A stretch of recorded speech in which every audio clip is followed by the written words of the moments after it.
DMT? Like DMT has such an obvious advantage. I was thinking that too. Yeah. I mean, DMT though probably has a lot of other functions in the body too. They talk about the beta receptor activity having immunoprotective qualities, and that would be more in the lower concentrations too. In order to have the psychological effects, you actually need to have very high concentrations of DMT that are not normally present, or at least not hard to measure in the body. But yeah, DMT. I could talk for days about that. It's such an important molecule. It's profound to say the least, and in a different way than LSD. But this is just a small snapshot of what's going on. So yeah, There's a book called The Down Molecule. Spirit molecule. Spirit molecule. Yeah. Because if anything, DMT is the one that opens the valve all the way. I think so. Or as far as we can. Yeah.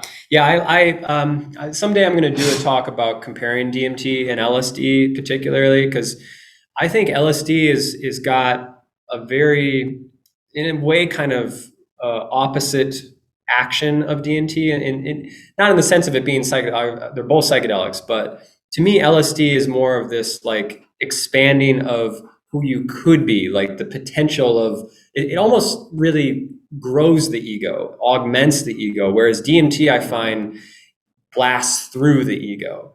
LSD, I often, my experiences with LSD often get to the point where I'm extrapolating the possibilities of who I am to the point of even delusion and like just something that isn't real at all. And it's much easier, I find, to enter a space of like a reality that is purely a projection of who I think I am. Whereas DMT, it go to the same place every time. DMT, it's always this spirit realm, and it's not there's still an interaction between me in that realm, but much less than LSD. Or I think LSD is purely a manifestation of me. It's again, I'm projecting my internal consciousness into the external world, or at least the way I perceive it. And so yeah, a lot of. Sounds like act differently on the default mode.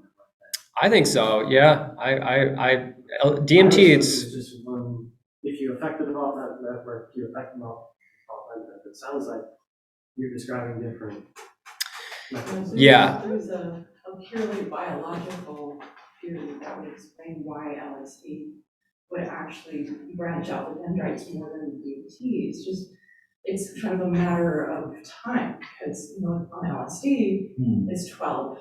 12 Good point. Yeah. Whereas DMT, it's a very short-lived and Yeah. ayahuasca. And the theory is that it's actually the glial cells that are carrying the message for the dendrites to regrow. Okay. So, but there really hasn't been a lot of research on that. You got to get that out there. It's starting. Yeah.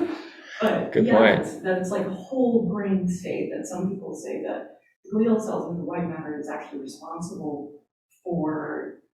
Well, they say that it's responsible for what we call consciousness. I don't believe that, but at least whole brain states. Okay. That would be responsible for that. Cool. So, yeah. I'll have to look into that. Maybe that's why there's more dendritic growth with LSD than DMT. Yeah, and also it's a matter of time. Yeah, and also potency too. I mean, LSD is a factor of 100 times more potent, like just like by the physical amount, and then it lasts much longer, and in those same ways too. I think DMT and LSD are really, really profound comparisons, because it seems as though their function is very different. They just mechanistically offer a very different kind of experience.